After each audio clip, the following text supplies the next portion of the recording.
Howdy folks, I'm a starstruck European starling, staring serenely at stately statues. I'm Amber. And here are more stately statues for us to stare at and maybe imitate at and maybe even sit on. Because we're birds. We've scared away all the pigeons and it's only the starlings that are left. Let's get started. Alright folks, and our first letter is titled, Am I a Jerk for Refusing to be my best friend's maid of honor and possibly not attending the wedding?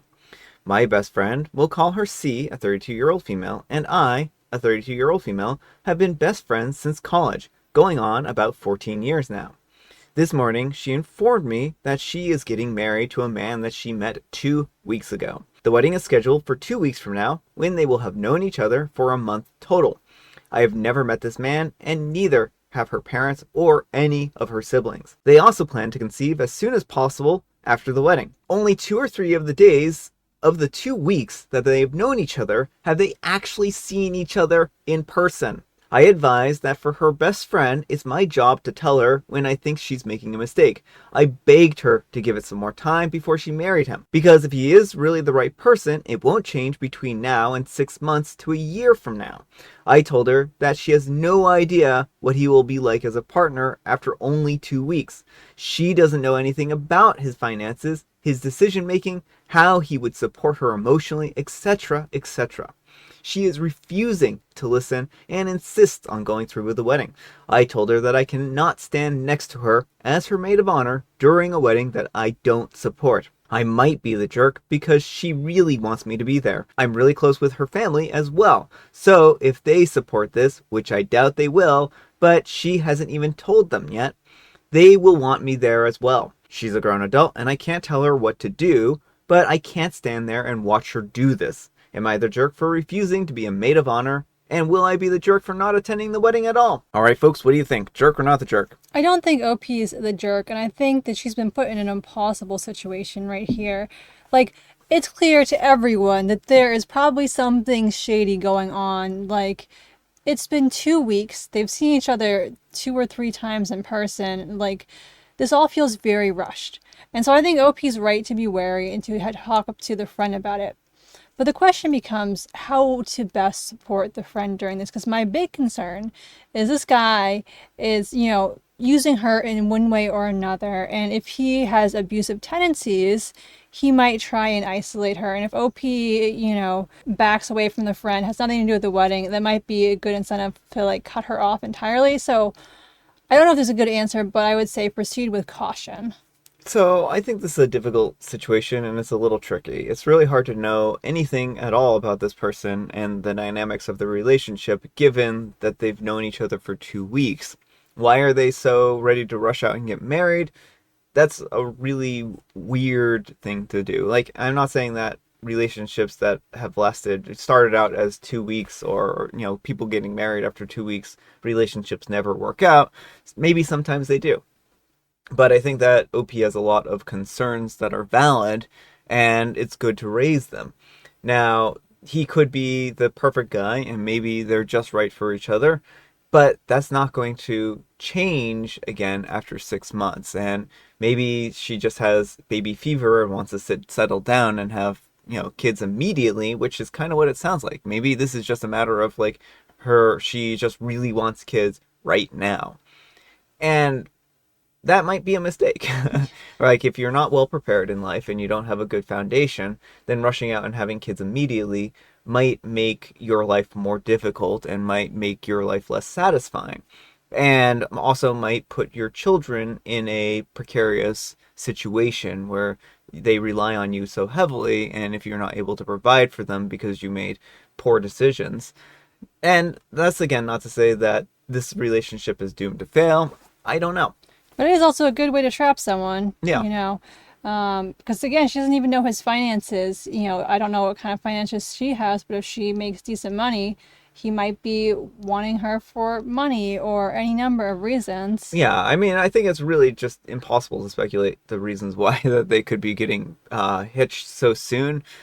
Love sometimes drives people to do things that are considered irrational, right? And that's just really what it boils down to. And if they are in an intense love phase and they just feel like they absolutely connect on the basic level, then this might be just like they feel like they're really right for each other right now, but they don't even know each other. So how can they feel like they actually are right for each other, right? So, like that's why they say, well, you've been love struck, or love makes people foolish, or any number of things, because sometimes it doesn't need to be like an ulterior motives. I'm not saying that there isn't, but certainly I think that there could very well be an alternative motive, but this could just be a matter of them just feeling like they're really connecting too.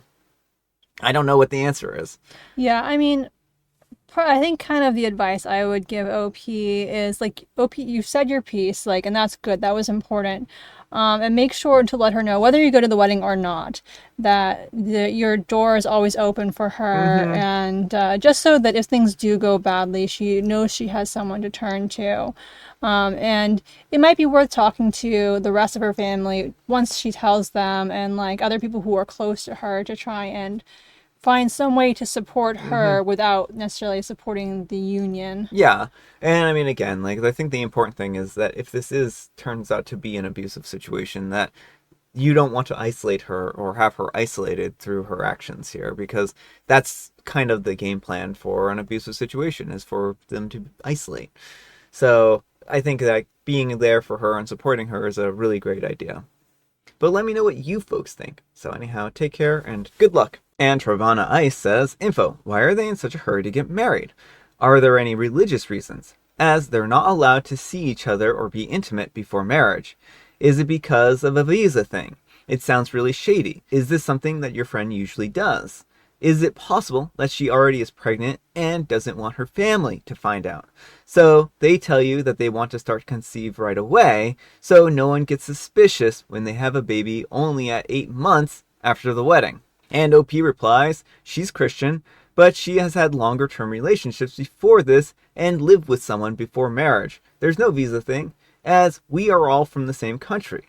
The only reason that I got for the big rush is I know we are right for each other and I don't want to have to wait. I doubt that she's already pregnant, because even if they had adult intimate time, I doubt that she would already know after 2 weeks. Yeah, I mean, after 2 weeks is pretty hard to know something like that. And Shrimpy McWaddle says, you can definitely know by 2 weeks. You can know as early as 10 days after ovulation. However, unless she had a reason to test, like knowing that the condom broke, it's unlikely that she would have symptoms or a missed period this early. People who know this early usually suspect that they could be pregnant and are testing.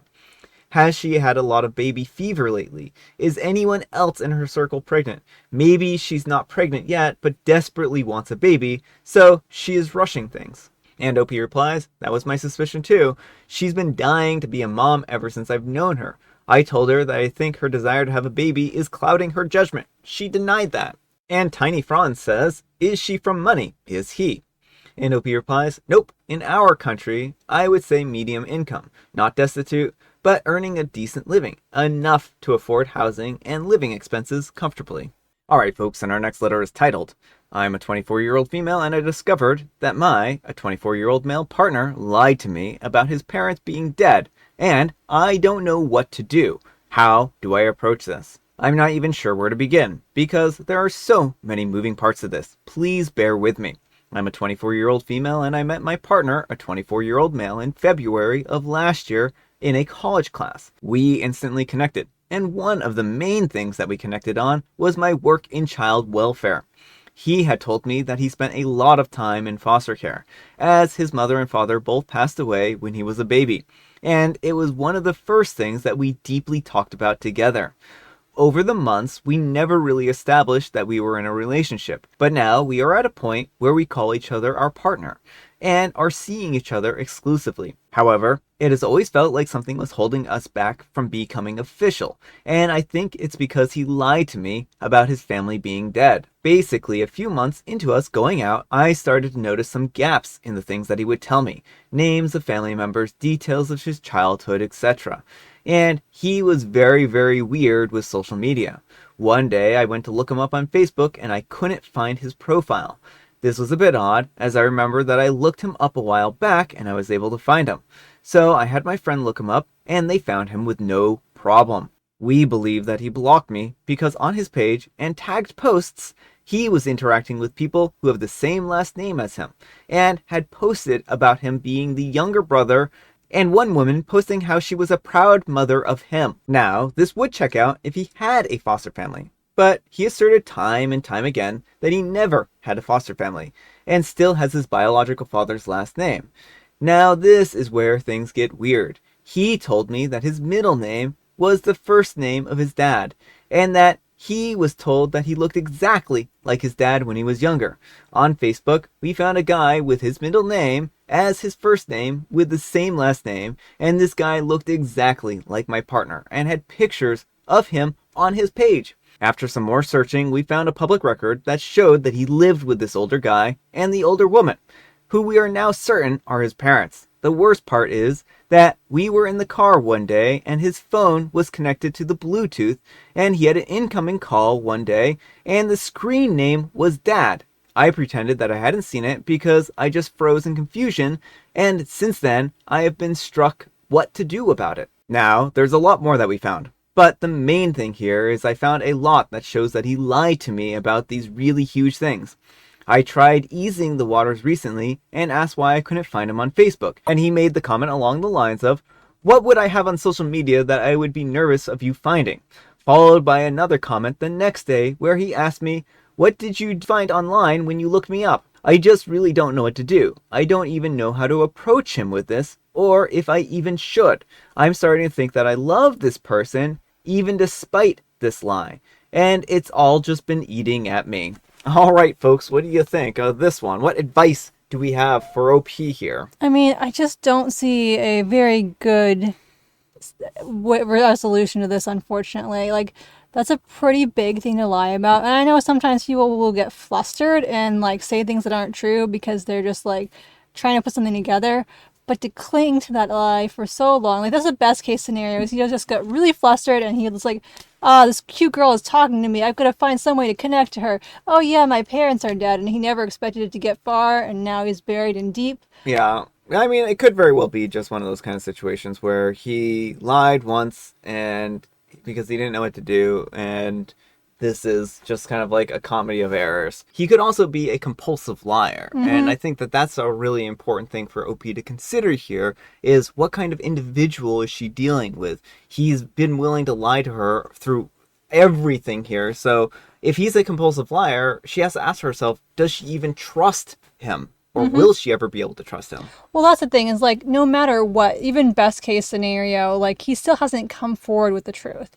And that's something worth being concerned about because, yeah, what else could he be lying about? Yeah. And why is he taking it so far? And I mean, OP's even trying to open up that dialogue there and be like, hey, why can't I find your Facebook? Or, well, blah, blah, blah, right? And, like, he now seems very nervous because he's like, well, what else did you find on there? Like, he's still holding his hand trying to play, a pair of twos when OP has aces. Either that or he's been waiting for Opie to find this and this is some giant game to him. Oh, you think it's some kind of game? I think that's a possibility just based on some of the wording at the end of it and the way he's like, so what did you find on me? Like, well, I think that he might have been nervous. Like, he's hoping that she didn't find anything. Like, he cleaned up his trail sufficiently because he blocked her on Facebook, right? right, but like, so I'm not saying that's the most probable scenario, but I do wonder if he might be waiting for her to look through and figure it out. Maybe, but why would he have blocked her Facebook at that time? Well, because, if it's some kind of elaborate game is all I'm saying. Yeah, I just don't know. I mean, it could be. He may not have thought that she was going to dig this far into, like, finding information out on him. But let me know what you folks think. So anyhow, take care and good luck. Alright folks, it is tea time. Grab your beverages of choice. I've got some tea right here. And Amber, she has a joke. Why did the actors frequent the diner? Well, the actors frequented the diner because it was really a stage. And they were actually frequenting the diner on the set. And it wasn't really a real diner. And all the drinks were water. Because the servers always had plenty of rolls to hand out. Oh, that makes sense. And I have licorice spice. Alright folks, that's all the time we have for today. Thank you so much for watching. Happy Tuesday, spelled T-W-O. Amber, We need some kind of moral advice and or guidance. And please have it some relationship advice. Make sure you really know your partner before making a big commitment to them. Yeah, I think that applies to both stories today. Mm-hmm. Thanks so much for watching, and we'll see you all tomorrow. Bye.